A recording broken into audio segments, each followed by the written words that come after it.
Well, I hope that you've got like an interesting show and not like a complete ramble.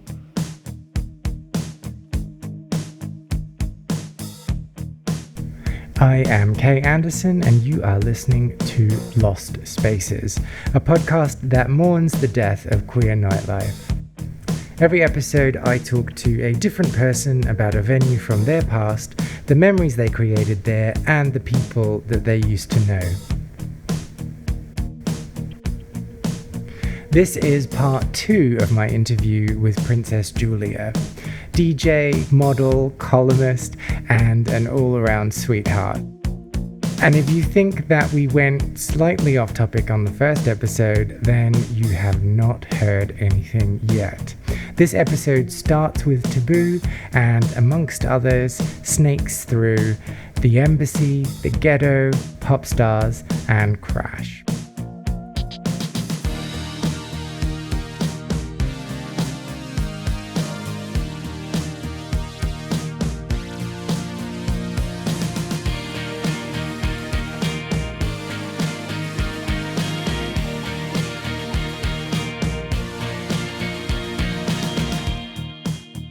So I wanted to ask, do you ever experience any ageism in the clubbing scene? Well, no, not really. But the only ageism I experience is put on myself, by myself. Oh, okay. Sort of. I mean, I sort of think, why are you asking me? But I find that I think it's just because I'm still so involved in things that are going on that if there is anything like that, it dissipates pretty quick because I've not really had a conventional kind of life in a sense, because I've dedicated my life to nightclubs and creative spaces and that sort of thing, and I haven't thought. I think when I was about 15, I thought I should get married, and then I realised by the time I was 18 that I was just brainwashed, and that I don't have to be like that to be a proper person.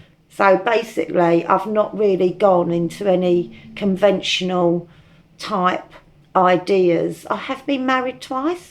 But I married 2 gay men because it was before gay marriage, and so it was so they could stay together. Oh, okay.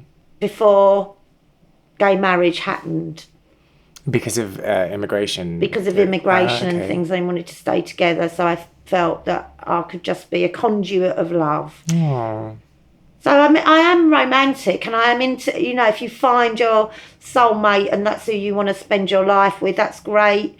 I'm into it. But I don't think there should be any sort of boundaries.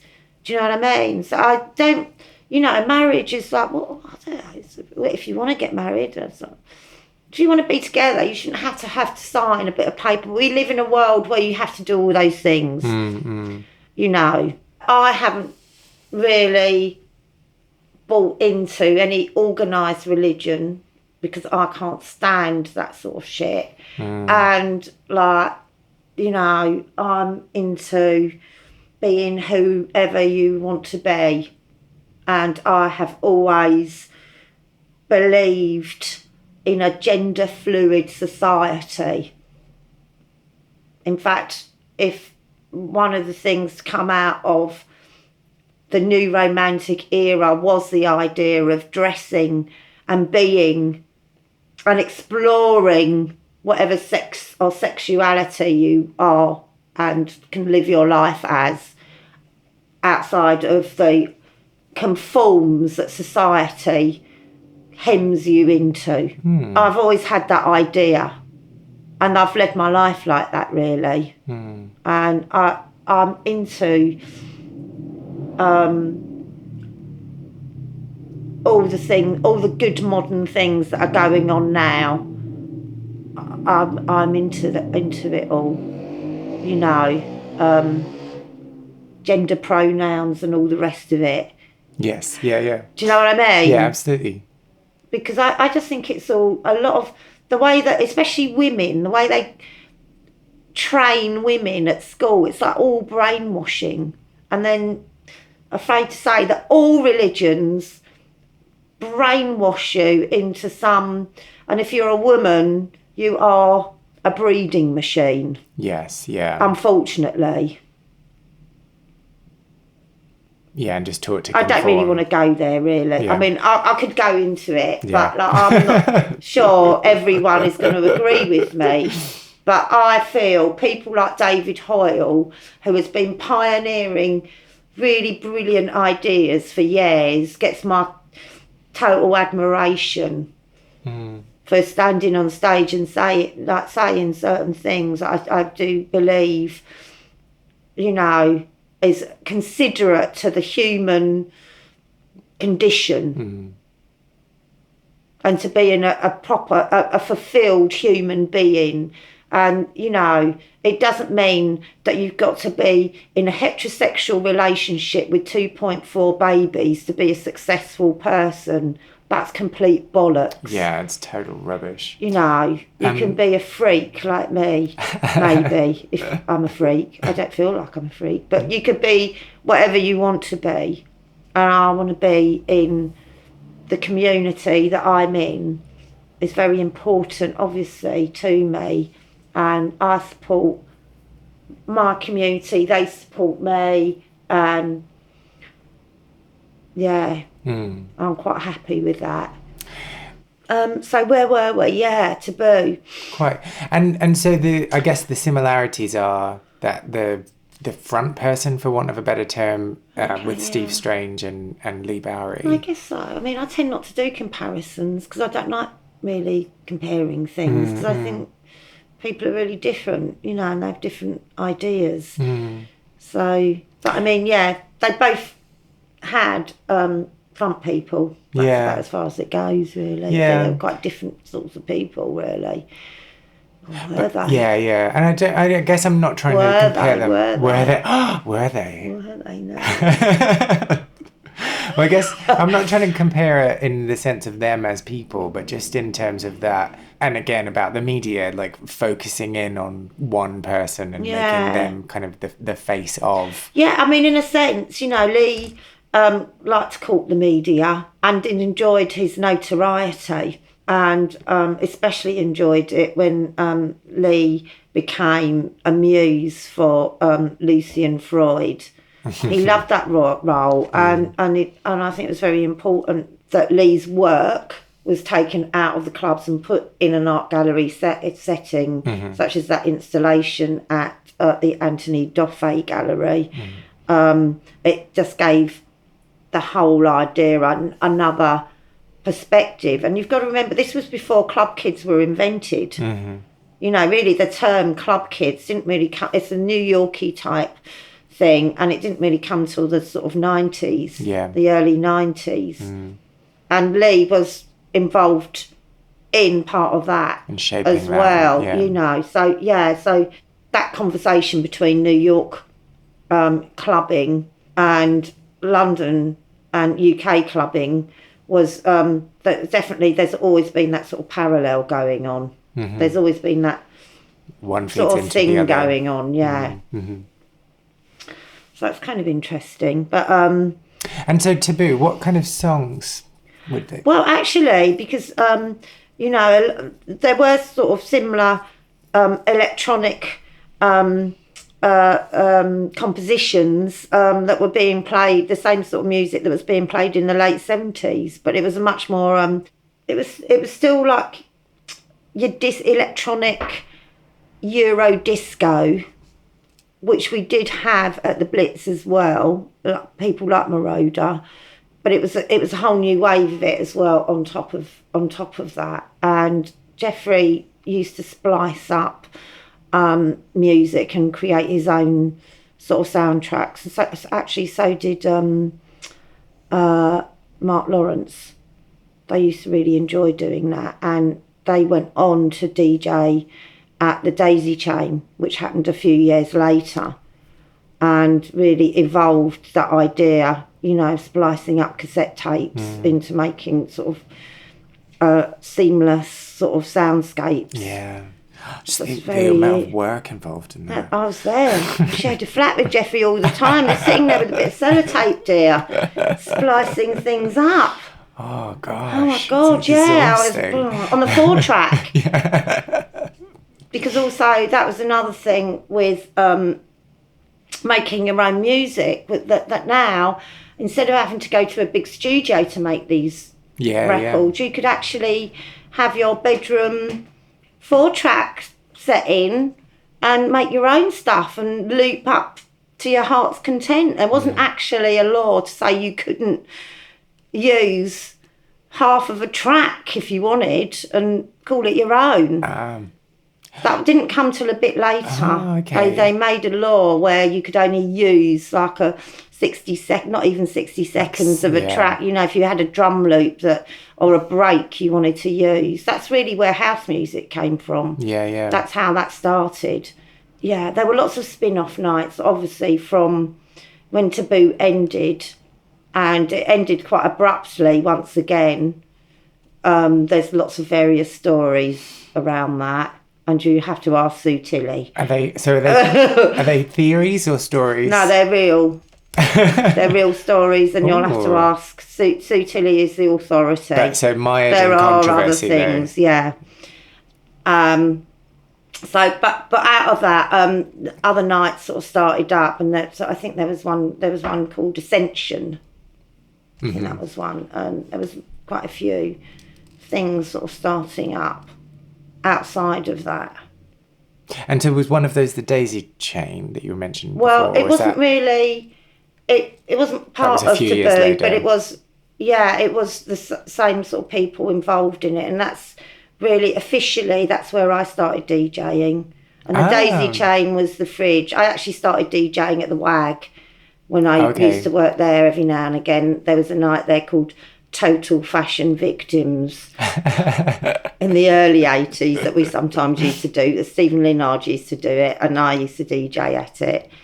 There's so many clubs in the world. I should do a club map. I mean, this is really skimming along. So you started DJing there, but was that just kind of dipping your toe in and then you didn't? So basically, it was the resident DJs were Mark Lawrence and Jeffrey Hinton, and then every now and again I'd do like a warm up there, and Jeffrey went away for a month, and so I sort of stepped in. I just played all his records. I was sharing a flat with Jeffrey by then, so it was fine. Although he might say otherwise. Did he know that you took his records? Yeah, of course he did. Oh, yeah. okay, good. Never forgive me. Never. Anyway, so that all happened, and the daisy chain was, as I said, at the Fridge in Brixton. That was every Tuesday, once again, a school night. And it was run by a person called Jimmy Fox.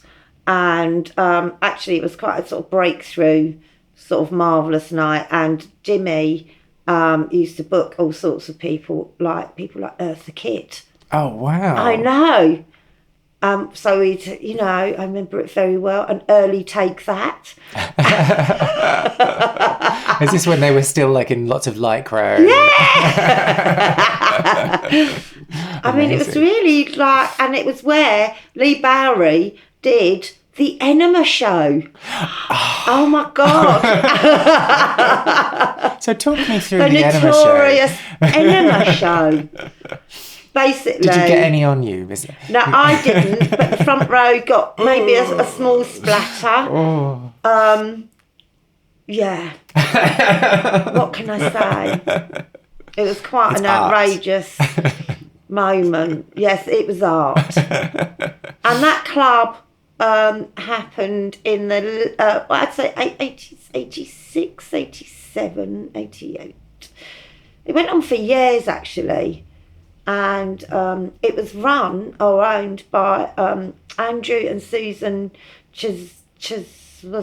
I can't say the name. Chizosky. Andrew and Susan Chizosky.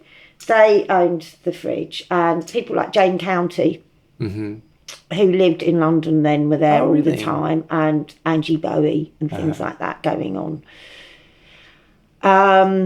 Yeah, that's amazing, actually. And so, so about your DJing then. So you started properly DJing Around that time. Around that time. Yeah, but late 80s, 86. And what? Mid 80s then, really. So what got you into it? Well, I mean, I'd basically done most jobs there were to do in a nightclub. I did the coat check at the Blitz Club before George. And I've done things like that. I've never really worked behind the bar because I'm not very good at that. But I've done the door a few times and things like that. So my life was in clubs. I mean, I was going to clubs. And then I did the coat check at Taboo, actually, as well. Oh, okay. And I was sort of watching people DJing. And I thought, well, actually, I can do that as well, actually. And I've got most of the music. And you can just borrow Jeffrey's. I can just borrow Jeffrey's if I want, yeah. Although I think I'm the only person that could, because he's quite precious about it all. Well, I mean, yeah, it's important. Yeah, it's very important. So. Anyway. And so what kind of... But I do pay homage to Jeffrey always as my major inspiration.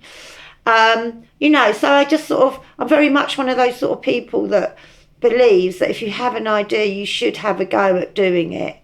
And even if you're not really that good at it, it doesn't really matter. It means you succeeded in some sort of way, even if it's not optimum level. Yeah, because it's better than doing nothing, But I just really, you know, like everyone can be a DJ. I don't know what the mystery is about it. And it was very mysterious in those days. Oh my God, it was so mysterious. But it was actually really easy. Especially if you took Rudy's approach of just turning it. Well, no, I didn't do that. I did actually persevere with some beat matching in the end. And so what kind of feeling do you get from DJing? I just think it's nice to be able to share like music that you like with other people that they might like, or create an atmosphere. There's lots of different levels of why DJing is so much. You do it. No. You should have a go. Why? So can Jeffrey lend me his records? It's very sort of a care in the community kind of aspect, isn't it? I mean, you're giving an your wonderful atmosphere. musical taste. Yeah, and hopefully other people like it. And I'm not snobby about what I play. I do Sundays at the Glory most every Sunday, and kind of spoilt there, but it's just the pub. I say just a pub, but I mean, it's a pub atmosphere on the Sunday on the first floor and on the ground floor, I should say. And I can play a very eclectic type of set of music. So I mean, I just basically go all over the shop, really. So within a realm of music, but I do play, a few quite modern things, but I can easily lapse into all sorts of things,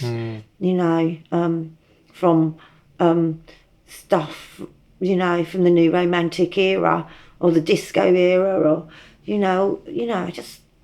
my area of expertise and love is anything to do with electronica, quite frankly. That is where I love that music so much. And to me, a thing I find quite amazing is that kind of music, it's never really dated. It never really sounds totally nostalgic. I mean, obviously there are tracks that are nostalgic because they've been with us for 50 years, but it never sounds out of date. I mean, go to Horse Meat Disco and it's still got that energy level that is so fabulous. That's my opinion, anyway. So we're going way off topic. Yeah. So where were we at? We were like we were at the we were at late 80s, Daisy weren't we? Chain. Yeah. And so then from that, so I was involved quite a lot with lots of different clubs while that was going on too. One of which was Kinky Gerlinky, but I also I was involved in Queer Nation which Luke Howard, who's the DJ, resident DJ at Horsemeat Disco, and we were resident on the Sunday night club night in Covent Garden called Queer Nation, run by Patrick Lilly. Don't laugh, God, honestly. And so did that. And then from all those things, I started, the life of a DJ sort of exploded, and it became like a sort of proper thing to do. And from that, I ended up travelling around Europe quite a lot and DJing in different clubs all around and about in the 90s. And I had like a mix CD out and things like that. And then I quite often worked with Wayne Shires, who started doing nights. He did a night called Sex over at the Café de Paris. That was the one night type club. But then he also had his own club space. It was the Bar Industria. And in the end, he went on towards, at the end of the 90s, he had his own night at the Arches in Vauxhall called Crash. Oh, yes. And so I was like resident there as well. So it all, you know, I was quite busy. You were? Yeah. Are we able to quickly talk about Kinky Gerlinky? Didn't know I said Kinky that. Gerlinky, yes, Sorry, of course. You're getting confused. I'm getting confused. So Kinky Gerlinky was a club, a one night of the week club, and it was a dressing up night. And it was at the very end of the 80s. And it was run by Michael Kostiff and Galinda Kostiff. And they had a shop called World. And the World Archive still exists. It's at Dover Street Market. And you can go and see Michael and pick his brains about it. But it was a kind of international, monthly gay disco type night. And people like Amanda Lear used to come and perform and things like that. And I was a resident DJ. So was Rachel Allburn. Martin Confusion was a resident DJ there. And we had guests on as well. And it started off at this little club called Legends in Burlington Street. But it soon eclipsed that and went to the heady highs of Leicester Square. Wow. Empire. Oh, wow. Ballroom, if you can imagine such a thing. And it went there, and then it moved, into the and it went on for some years, and we did sort of go around with it with some of the drag queens and put the night on in Italy and things. But it was kind of really beyond. Drag was encouraged. Of any kind. It was a big dressing up night. Tasty Tim used to do the door, and Roy Inc., you know, from over at the Eagle. It was a big extravaganza.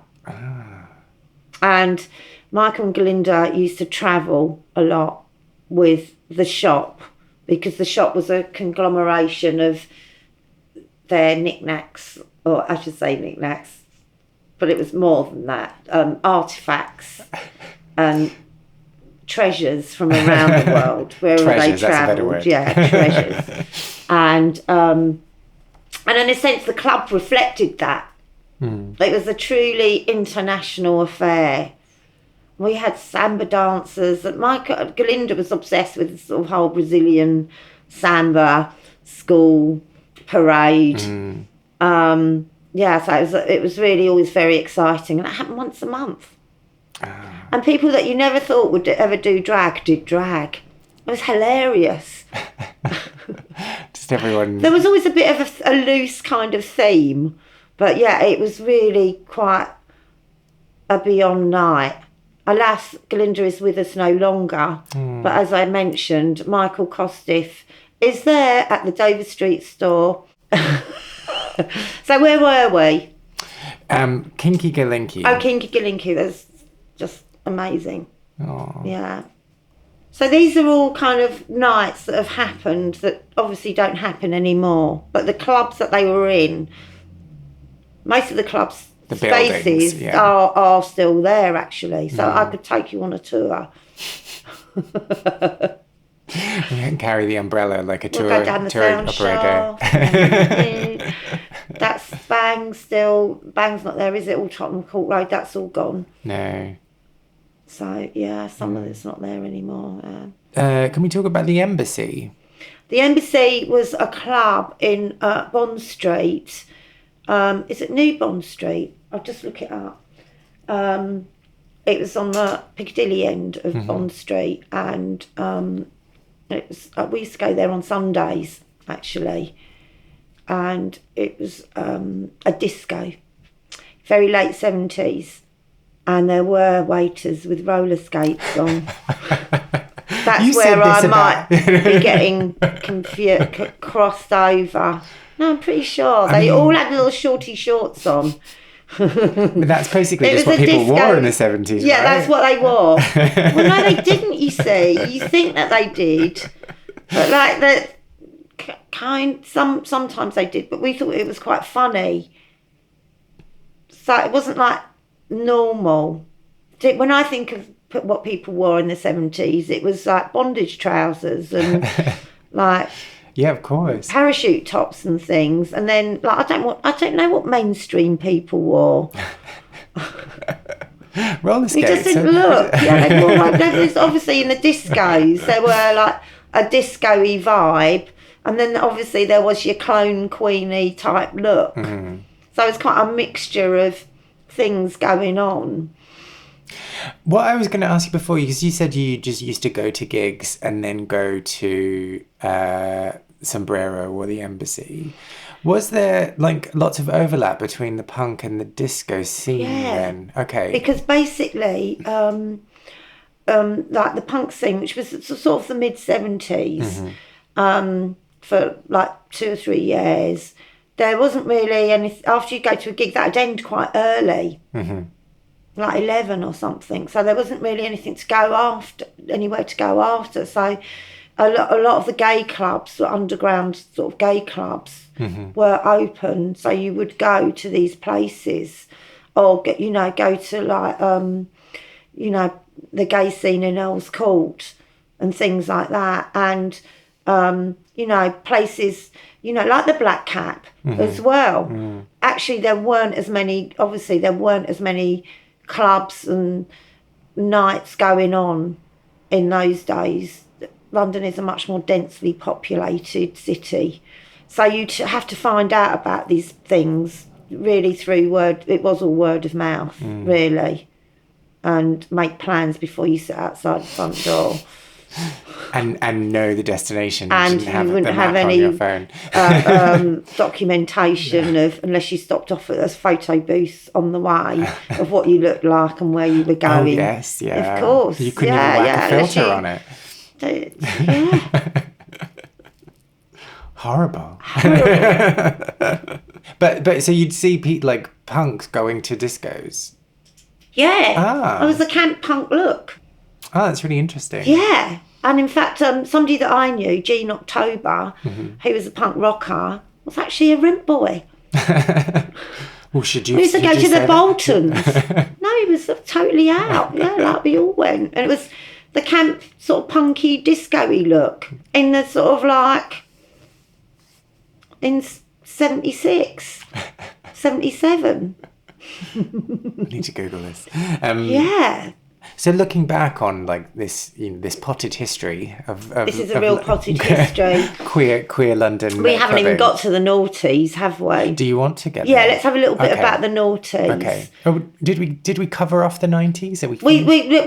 We sort of have. We talked about Crash. We talked about Vauxhall. We didn't talk about Ducky, but that is a favourite too. That I think we must pay homage to. Yes. With Readers' Wives and everything, and that's a place that's still going. I mean, God, mate, that's amazing, isn't it? That's fantastic. Yeah, it's incredible.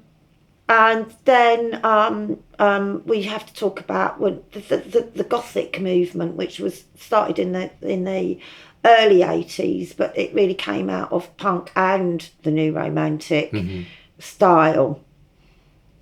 And that was run by a guy called Simon Hobart. He was one of the people that ran that night, as you know. He was a fabulous queen.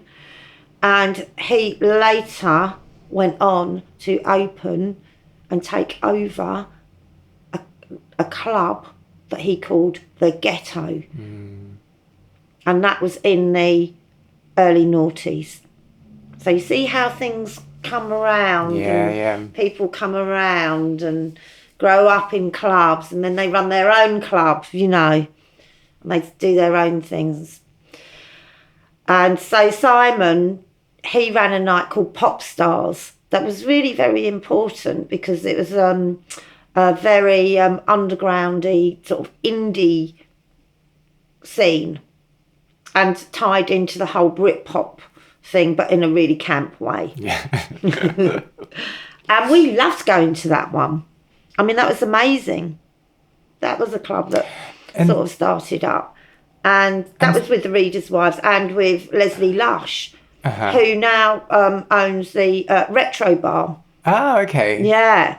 And so Pop Stars, I know it from being at the Scala. Was it somewhere else before that? Yes, it was. Yeah. It was in like a warehousey space up in Holborn. Okay. I can't remember the exact thing. You should probably talk to the Readers' Wives. You should get them in. They'll be so exciting to talk to. Because they really do know their sort of, their thing. But I flit around a bit, but they're very focused. Anyway, so yeah, the Ghetto was really one of those. I loved it there, and then we ended up doing a night there, the Cock. Okay. But obviously, Johnny Slut, who was part of the Simon Hobart, who's part of the Bat Cave, which was the crucible, should we say, of the Gothic movement, which that whole Gothic thing is all having a bit of a renaissance at the moment. And Johnny Slut actually does a night called Berlin. But there's this other great club that's just started up, that I went to, the first one, it was about 2 or 3 months ago, at the Electro Works. Yes. Oh my God, it was so much fun. And it's run by this person called, hold on, you better just edit that in, because I've got to be appropriate. Palmer Ham. It's called Wraith. Okay. This night.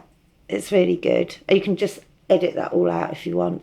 Because I'll just veer off. Are you directing me? I'll just veer off. But I'm just pointing out that how people, you know, Johnny Slut was part of the Batcave scene of the early 80s, and is still quite, you know, even though he doesn't live in London anymore, is still sort of involved in contemporary club life. So I feel that there's a place for everyone in clubland.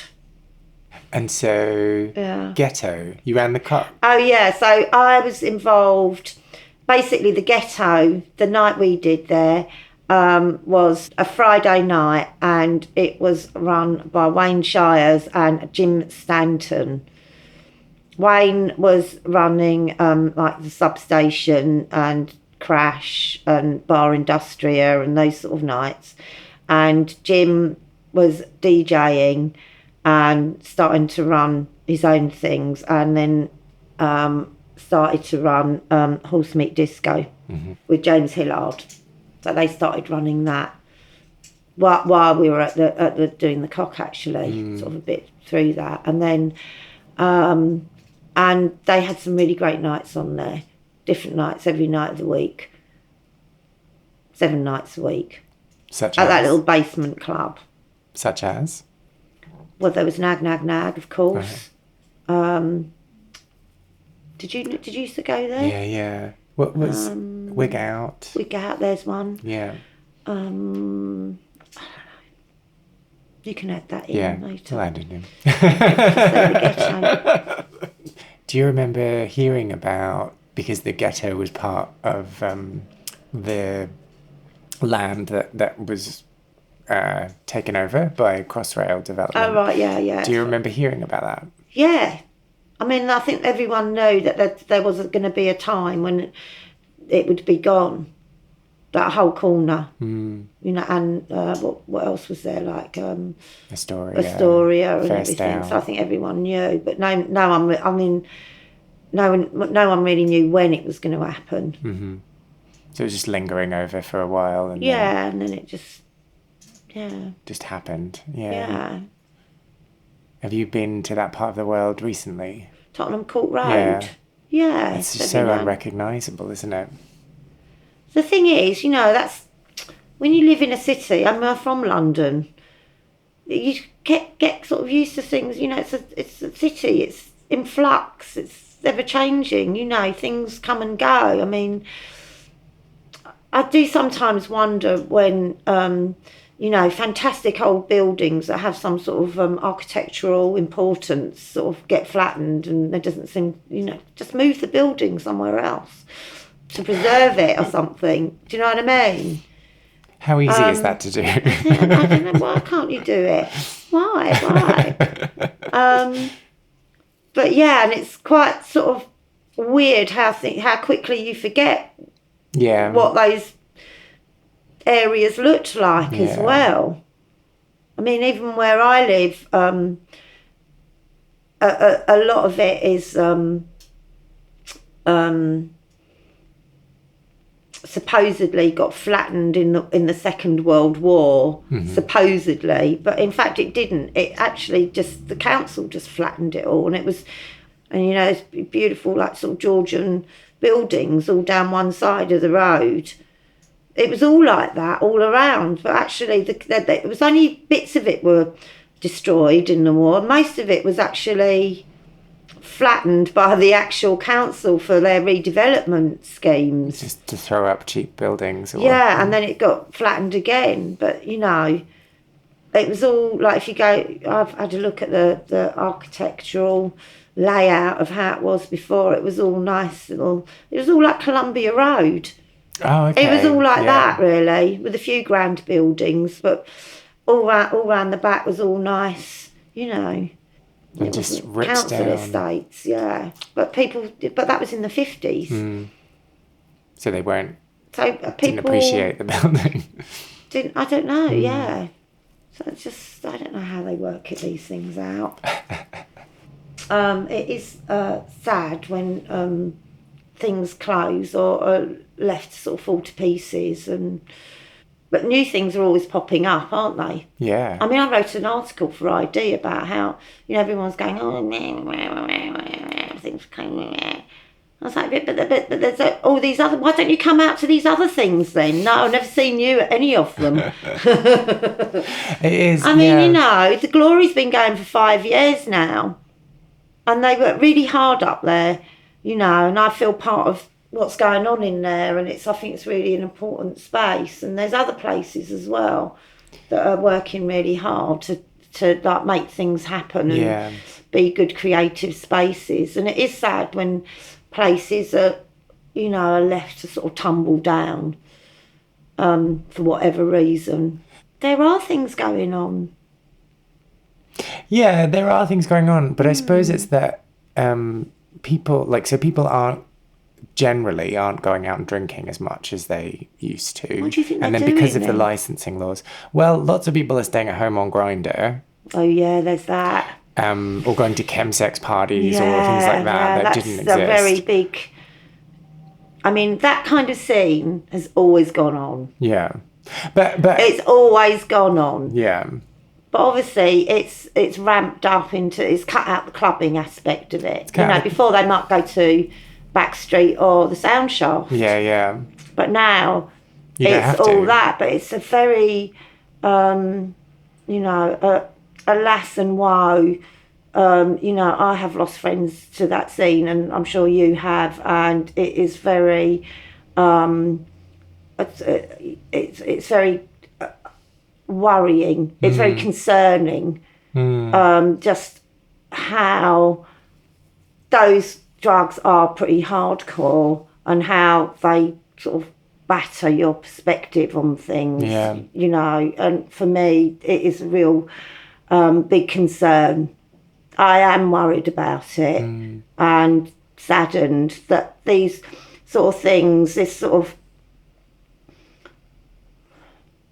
obviously I've never been to a chemsex party, but I've noticed in more recent times how, like, a drug such as GHB has been normalised. So, like, even like being used within clubs and stuff. Totally, yeah. It's normal. You know, people are taking it in clubs, and it's normalised.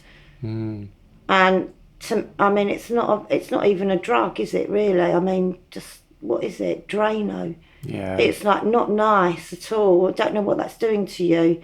Your insides. Listen, I'm not against taking drugs. I've taken loads of drugs.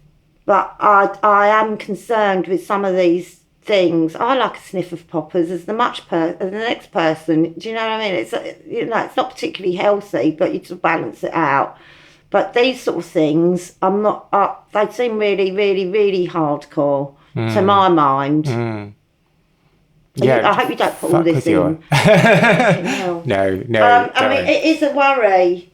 And, I do hear of people that just can't, it's so hardcore that they go so into it. I mean, you might have been into it yourself. You go so into it that you just can't function as a proper person. You're just planning, you're just waiting for the next time. Yeah, you just can't. It's really like, you just cannot, they can't even live in a city. Because there's just too many triggers around. Yeah. It gets to that point when you lose everything. Yeah, it's pretty, really terrible. smart, intelligent, major people getting caught up in this. I mean, it's not even sexy. No. Yeah, I mean, I haven't taken it before. I don't really quite understand because I have seen people on it and I'm like, you can't even have sex, so why are you taking it to have it's a real concern. Yeah. I mean, there's so many factors around that particular lifestyle, and I do understand it, but it's not a new lifestyle. No. It's something that's always happened with different drugs in different ways. But yeah, that particular combination, maybe you need to talk to Tony, Fat Tony.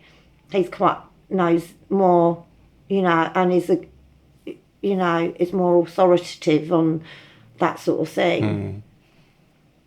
So shall we move on from this? Yeah, let's move on. Because I really do feel, although we are talking about the demise of certain spaces and things, that there is such a lot of really great nights going on, from like the gay raves of Adonis, which is one of my favourites, or Chapter 10, another one of my favourites, which are fantastic. And actually, those spaces up in Ashley Road in Tottenham Hale, they are due for redevelopment, so they will go. But they've got other spaces looming up, not so far away, in the same sort of vicinity. There are things and club spaces going on that are really, really very exciting.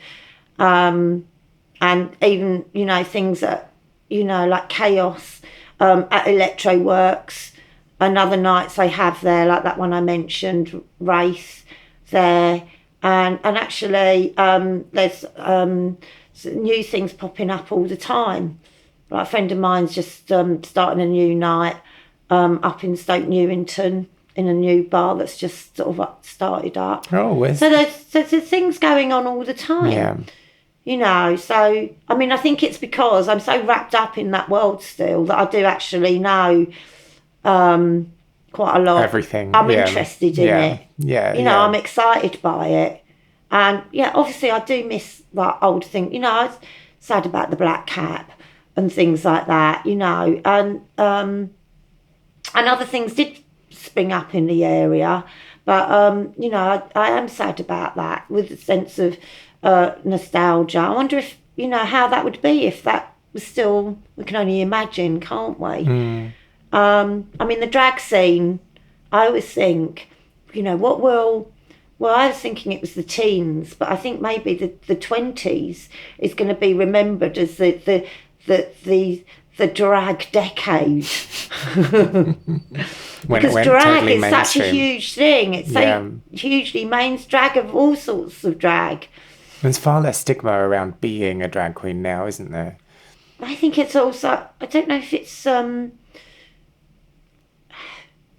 stigma's the right word. But there's a definite opening up of the scene and a homage from people outside of our immediate community. And appreciation. Because if you go to some of these things, you won't know anyone at that. Yeah. You'll know the people that are in the show, but not really all the straights. Is that what you're saying? I don't know. There seems to be there's a lot of young people, like sort of a lot of kids. Yeah. The drag stars of tomorrow are already looming up. Taking tips. Yeah, that's really like a lot of kids. Did you look at Jodie Harsh's feed from DragCon this weekend? No, oh my god, it's hilarious. It's like loads of children. One of them's got her wig on. Yeah, that is fascinating, isn't it? Yeah. That it was just always something that kids were protected from. Yeah. I mean, we do live in a bit of a bubble. Everyone lives in their own bubble, whatever that is that they're comfortable with. But, and obviously we do. But our bubble does say on certain aspects of it have opened up to a whole new, wider demographic. Mm-hmm. But what do you think? I mean, who knew in 1978 that you could be a bio queen in 2020? Yeah, that's. I mean, I love it. Maybe I invented it. Oh yes, you need to update. I'll take it. I mean, I've always loved dressing up. That's the thing that saved me. Oh, why do you say that? I really love it. I love dressing. I think dressing up is a really great form of self-expression. Why do you say it saved you? Because, otherwise everything would just be so boring. We wouldn't have anything to live for. Let's get up in the morning and put something fabulous on. Yeah, like today's. Yeah. This is just a normal daytime look. I do day to night. And so, just to close off our potted history of London clubbing, so what do you think is the biggest difference between when you started clubbing in the 70s to now? What's the biggest difference? Yeah. Okay. Well, obviously, communication makes a big difference. Social media is a fabulous tool for me. And can be for you. I think it is for you. To relay ideas and inform people about what's going on. And I use it in that way. It makes everything a lot quicker. Some people think that in a way means that things don't nurture or mature in an organic fashion, whatever that means. I've heard those words bandied. Yeah. But I think they do. I feel people ask me this question all the time, is there an underground? And I will say, yes, there is an underground, because things aren't always so apparent on the surface of things. So you do have to do a little bit of digging. And sometimes the only way you can really find out about things is to actually go to the night. Yeah, absolutely. And be there in real life. Yes, get off your phone. And I find that, in this age, it's sometimes maybe social media makes you feel that you've been somewhere even though you really haven't. And even I sometimes don't go somewhere because I'm just too tired, but I can see it all online. You know what and I know what's going on. And then But then I might feel as though I might have missed out. On occasion I do, but sometimes I don't. Oh yeah, that's no, what that. I do think it's important to experience things, in equal measure. I think online life is fine, but also it's important to actually physically put yourself in the space. And so just picking up on that as well, what you said before about communications, do you think that this kind of mystery that sprung up around Steve Strange and Lee Bowery in the press would have existed if they were using social media? Right, okay. This is like a thread to consider. When you're on social media, you can decide yourself how much of your personal life you want to reveal to your friends and to your wider circles of friends, and to possibly a myriad of strangers that you don't really know, but they're curious about you and they follow you. You can decide to do all those things. That's your prerogative. If social media had been there in the 70s or the 80s and Steve Strange or Lee Bowery had used them, we can only wonder what they might have revealed about themselves. Thinking back to how they were, they're both very different people, but both had an air of naughtiness about them. Lee Bowery did like a gossip and liked stirring the pot on occasion. Everyone knows that. Steve Strange also enjoyed notoriety of a kind. And actually Steve was around when social media had begun, and he used to use it, but he was quite dotty at it, really. So I feel, but he enjoyed it. He did enjoy it. I feel that probably you'd probably have the same air of mystery surrounding them, whether the social media is there or not, quite frankly, because I think they were both very, enjoyed their notoriety, and I'm pretty sure that Lee would have enjoyed a good old gossip online. Pretty sure of it. But also, enjoyed his more private moments. And he was in quite a lot of ways quite secretive